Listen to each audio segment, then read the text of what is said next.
5 आयत। Kamra church, online church, Punjab की और ओवर सभी सीज चर्चेस, मैं आपका स्वागत करता हूं खुदावंद की प्रेजेंस में। इस डिलीवरेंस वीक में मेरा बिलीव है कि ये छुटकारे के हफ्ते आपको छुटकारे के साथ, टेस्टिमनी के साथ वापस लेके आएंगे, और मेरा बिलीव है आप और आपका परिवार दोनों इस गवाही के हिस्सेदार होंगे। मेरा बिलीव है फाइनेंस में आप एक नई ऊंचाई को छुएंगे। मेरा बिलीव है जो बंधन सालों से हैं परमेश्वर से तोड़ेंगे इन्हीं हफ्तों में। मेरा बिलीव है आप उस बंधन को, उस डिले को, उस कर्ज को ब्रेक करके वापस आएंगे अपनी गवाही को देने के लिए। खुदावन का मसा हमारे बीच में मौजूद है। एजरा 4 उसकी 4 और 5 आयत को मैं पढ़ूंगा। पीछे आवाज आ रही है सबको? पीछे हाथ हिलाओ अगर आवाज आ रही है तो। लास्ट तक आ रही है? पूरी आवाज आ रही है? तब उस देश के लोग यहूदियों को निराश करने और उन्हें डराकर मंदिर बनाने में रुकावट डालने लगे। फारस के राजा कुसरू के जीवन भर, वरन फारस के राजा दारा के राज्य के समय तक उनके मनोरथ को निष्फल करने के लिए वकीलों को रुपया देते रहे। तब परमेश्वर के भवन का जो यरूशलेम में है काम रुका, और फारस का राजा दारा के राज्य के दूसरे वर्ष तक रुका रहा। एजरा 6 उसकी 14 और 15 आयत। तब यहूदी पुरनिये हागे नबी और इद्दो के पोते जकरिया के नबूवत करने से वो परमेश्वर के घर को बनाते रहे और सफल भी हुए। उन्होंने इज़राइल के परमेश्वर की आज्ञा के अनुसार और फारस के राजा कुसरू, दारा और अत्र क्षत्र की आज्ञाओं के अनुसार बनाते बनाते उसे पूरा कर दिया।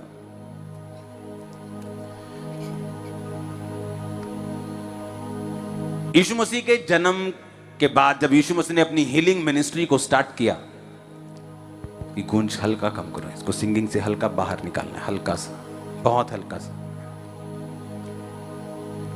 जब यीशु मसीह की हीलिंग मिनिस्ट्री, जब परमेश्वर ने सेवकाई को शुरू किया, तो ये आप भूल जाओ कि उस जगह के सारे अंधे हील हुए।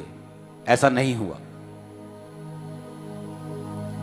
बाइबल कहती बहुत से लोग अंधे और लूंगे, लूले और लंगड़े सड़कों पर भीख मांगते थे, लेकिन उनमें से एक अंधा भर तिमाई जो था वो पुकारने लगा परमेश्वर को, और इतना पुकारा, चेलों ने चुप कराने की कोशिश की, पब्लिक ने चुप कराने की कोशिश की, और बाइबल कहती वो लगातार पुकारता रहा। पहले यीशु मसीह ने उसकी आवाज को इग्नोर किया, लेकिन बाद में जब उसने पुकारना नहीं छोड़ा, उसको भुलाया और उसको चंगा किया। लेकिन हर एक बीमार चंगा नहीं हुआ। इसका मतलब यह नहीं कि परमेश्वर की इच्छा नहीं है हर एक बीमार को चंगा करने की, पर बाइबल ऐसा कहती है कि परमेश्वर का वचन इंडिविजुअल है। वो आपको व्यक्तिगत रूप के ऊपर स्वीकार करना पड़ता है ताकि आपकी लाइफ में परमेश्वर व्यक्तिगत रूप में काम करें। आपके पड़ोसी ने स्वीकार किया, वो व्हीलचेयर से उठ खड़ा हुआ, नशों से आजाद हुआ, बीमारियों से आजाद हुआ, डिले से आजाद हुआ, देरी से आजाद हुआ, शरापों से मुक्त हुआ, लेकिन वो हुआ, आप नहीं। आप कैसे होंगे? बाइबल कहती अगर तू विश्वास करेगा तो मेरी महिमा को देखेगा। अब जब हर एक व्यक्ति चंगा नहीं हुआ, वही व्यक्ति चंगे हुए जिन्होंने यीशु मसीह की उस पावर के ऊपर विश्वास किया, जिन्होंने यीशु मसीह को व्यक्तिगत रूप से पुकारा, जिन्होंने कहा है यीशु नासरी दाऊद की संतान है, प्रभु मुझ पे दया कर, मुझे चंगा कर, मुझे विश्वास है तो मुझे चंगा कर सकता है। वही लोगों को परमेश्वर ने चंगा किया।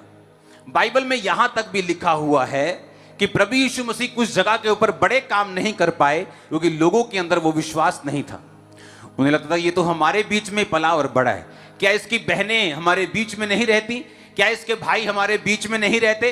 बाइबल कहती है उसके अपने नगर ने ठोकर खाई और प्रभु यीशु मसीह ने उस नगर में सिर्फ कुछ बीमारों पर हाथ रख के उनको चंगा किया, बल्कि बड़े सामर्थ्य के काम उस नगर में नहीं किए। इसका मतलब यह है वो नगर छुटकारे को नहीं प्राप्त कर पाया। कारण परमेश्वर नहीं थे, कारण यह है कि उन व्यक्तियों ने, उन लोगों ने व्यक्तिगत रूप से परमेश्वर के वचन का इनकार किया और परमेश्वर के वचन को स्वीकार ना करते हुए अपनी मनमर्जी, अपनी सेंस का प्रयोग किया। उन्होंने अपने दिमाग को यूज किया। अब यही हाल आज की कलीसिया में है। बेशक आप चर्च में आते हो, आप क्रिश्चियन हो, लेकिन इसका मतलब यह नहीं कि आप छुटकारे के नीचे होंगे।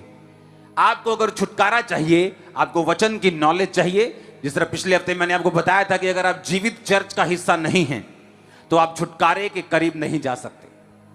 अगर कोई छुटकारे के करीब जाएगा भी, उसे बहुत अधिक एक्स्ट्रा मेहनत लगती है और टाइम लगता है उस लेवल तक पहुंचने के लिए जहां वो जीवित चर्च के अंडर आकर थोड़े ही महीनों और सालों में अचीव कर सकता है। अब यहां पर एजरा में क्या लिखा है? लिखा, जब परमेश्वर का घर बन रहा था तो लोग रुकावट डालने लगे, वकीलों को पैसा दे देकर अलग अलग तरह की बातें बनाकर रुकावट डालने लगे। और बाइबल कहती परमेश्वर के काम को रोका। और उसके बाद 2 नबी आए और उन नबियों ने हागे और इद्दो के पोते जकरिया और इद्दो, हागे नबी ने नबूवत की। कोई भी ऐसा जन, कोई भी ऐसा सेवक जिसमें परमेश्वर का रूह है, जो खुदाबंद की रूह से चलता है, जो जीवित एक दर्शन का कैरियर है, ये उस नबी की बात हो रही है जिसको परमेश्वर ने खड़ा किया है। अब जब काम रुका तो रोका किसने? परमेश्वर ने कि शैतान ने? ये काम किसने रोका? शैतान ने। लेकिन परमेश्वर कई बार शैतान को अलाउ करता है कुछ चीजें करने के लिए, ताकि आप अपने अधिकारों का प्रयोग कर सकें, ताकि आप प्रेयर कर सकें, आप परमेश्वर के वचन को पूरा होते हुए देख सके। जिस तरह परमेश्वर ने कहा था यहोशू को कि वो नगर मैं तेरे हाथ में देता हूं, अब जा और लड़।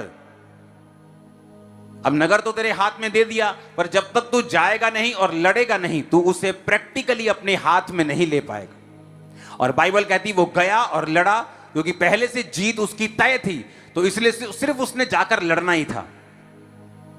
अब यहां पर जब परमेश्वर के भवन का काम रुका और ये व्यक्ति जब जीवित 2 जन परमेश्वर के दास जब नबूवत करने लगे, तो बाइबल कहती परमेश्वर का भवन फिर से बनने लगा।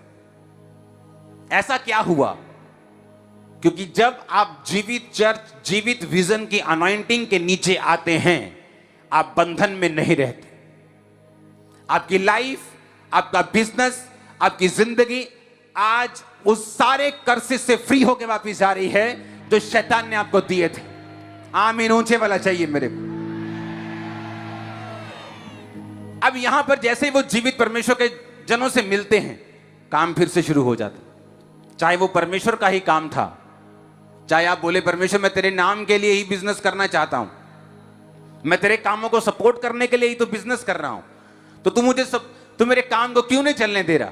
लेकिन बाइबल कहती जैसे ही वो जीवित व्यक्तियों के साथ मिलते हैं जो आत्मा में जीवित हैं, जैसे एक जीवित विजन का चर्च का जीवित दास का हिस्सा बनते हैं और वो रिलीज करता है अपने शब्दों को, बाइबल कहती वो काम फिर से बनने शुरू हो जाते। हालेलुया। इसका मतलब क्या? कि छुटकारा आपके हाथ में है। परमेश्वर ने सबके लिए एक रूल बनाया, एक स्ट्रक्चर बनाया, एक सिस्टम बनाया, एक बिब्लिकल वचन का सिस्टम बना के उसने आपको आपके हाथों में दे दिया। अब अगर मैं बहुत कम टीवी पे हूं, इंटरनेट पे हूं, बहुत कम, जस्ट मैं अपना काम करने के लिए जाता हूं, प्रभु का वापस आ जाता हूं, वहां ठहरता नहीं। एक छोटी सी इंटरव्यू मैंने सुनी, अचानक से मेरे सामने आई। कोहली बात कर रहा था धोनी के बारे में। वो बोला था धोनी कभी भी मेरा फोन नहीं उठाता, 100 बार करता हूं तो 1 बार उठाता है। रवि शास्त्री कहता है कि धोनी के पास फोन नहीं है, कभी फोन नहीं उठाता, बहुत मुश्किल से मिलता है। महेंद्र सिंह धोनी जो इंडिया का कैप्टन रहा है, आपने उसे देखा होगा, वो ऐसा पहला इंडिया का कैप्टन है जिसने सारी आईसीसी ट्रॉफीज जीती है। T20 वर्ल्ड कप जीता है, 50 वाला वर्ल्ड कप जीता है, एशिया वाली जो ट्रॉफी होती वो जीती है। इतना बड़ा कैप्टन इंडिया ने कभी नहीं देखा। लेकिन कहता उसको पकड़ना बड़ा मुश्किल है, हाथ में नहीं आता वो। मैं आपको निशानी देता हूं, अगर आप किसी जीवित चर्च का हिस्सा हैं और अगर आप किसी जीवित मैन ऑफ गॉड के पीछे हैं, वो आपके हाथ में आसानी से नहीं आएगा। यह निशानी होती हमेशा, क्योंकि उनको चलाने वाला परमेश्वर है। अब एक क्रिकेटर ऐसा भी है जिसको कोहली अगर 100 बार फोन करे तो वो 100 बार उसका फोन उठाएगा, लेकिन कोहली को उससे मिलेगा कुछ नहीं। कोहली को जिससे गाइडेंस मिलेगी उसे वो नंबर चाहिए, उसे वो बंदा चाहिए जो उसके लेवल से ऊपर हो, जो उसको गाइड कर सके, जो उसको बता सके। लोग मुझे बोलते थे, यार तुम इतनी दूर चले गए हो, वो तो मिलते ही नहीं किसी से, हमारे पास आया करो। मैं कहा तुम्हारे पास आके मैं क्या करूंगा? तुम चाहे 100 बार भी मिल लो, मेरा कुछ नहीं होने वाला। उनसे मैं एक बार भी मिल लिया, मेरी लाइफ चेंज हो जाएगी। तुम 200 बार भी मुझे फोन करो, मुझे कोई फर्क नहीं, मैं ही तुमको सिखाऊंगा, तुम मुझे क्या सिखा पाओगे? लेकिन जो मेरी प्रॉब्लम है, जो मेरी मुश्किल है, जो मेरा लेवल है, जहां मैं अचीव करना चाहता हूं, मुझे एक ऐसा व्यक्ति चाहिए जो इस बात को समझ सके। हालेलुया। लोग बोलते किसी भी जगह चले जाओ, घर तो परमेश्वर का घर ही है। ऐसा नहीं। जीवित चर्च एक खास मसे के नीचे है, और वहां पर खुदाबंद का रूह जब आपको छूता है, आप अलग लोगों से अलग हो जाते हैं। टेस्टिमनीज अलग होती हैं, ग्रेस अलग होती, स्पीड अलग होती। हालेलुया। अब मुझे मालूम था कि इमेजिन करो 100 मैसेज करने के बाद मैं एक बार मिल पाता था, 100 बार रिक्वेस्ट करने के बाद एक बार मिल पाता था, और एक बार मिलने पर भी आधे क्वेश्चन भूल जाता था क्या पूछने हैं। वहां परमेश्वर अपना अधिकार कर लेता था। सिर्फ कुछ क्वेश्चन जो परमेश्वर ही पूछना चाहता था मेरे द्वारा, वो पूछता था, बस आता था और लाइफ चेंज हो जाती थी। फोन पे बात नहीं होती थी। 10-10 फोन करो, 15 फोन करो, 20 फोन करो, तब भी बात नहीं होती थी। क्योंकि जो रियल लोग हैं, जो आपकी लाइफ को 1 वर्ड से चेंज कर सकते हैं, वो जल्दी आपके हाथ में नहीं आते। इसीलिए कम लोगों के पास छुटकारा है। क्यों? उन्हें लगता है कि अगर हम ये चर्च के मेंबर बने तो पास्टर तो मिलता ही नहीं है। लेकिन हमें तो वो पास्टर चाहिए जो हमारे पास बैठे, बाइबल खोले, 1 घंटा हमें सिखाए, उसके बाद हमारे लिए प्रेयर करे। और उसके ये भी ठीक है, लेकिन मैं जिस लेवल की बात कर रहा हूं शायद आप लोग समझ पा रहे होंगे आज। हालेलुया। जब मैं अपने मेंटर के पास गया, उन्होंने बाइबल खोल के मुझे कोई आधा घंटा नहीं समझाया, जस्ट 3-4 मिनट, 5 मिनट। हालेलुया।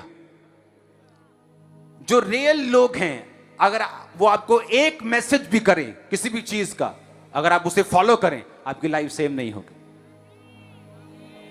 आप उनको अगर सुन सकते हैं, आप चर्च में बैठे, आप उनकी बात को सुन पा रहे हैं, आप उनके आइडियाज को सुन पा रहे हैं, आप चाहें अनलिमिटेड ब्लेस हो सकते हैं कल से, अनलिमिटेड। आपकी मर्जी होगी कब रुकना है। अब चर्च की मर्जी है कब कैसे करना है। ये चर्च 100 ब्रांचेस खोल सकती है महीने की, राइट नाउ, अभी।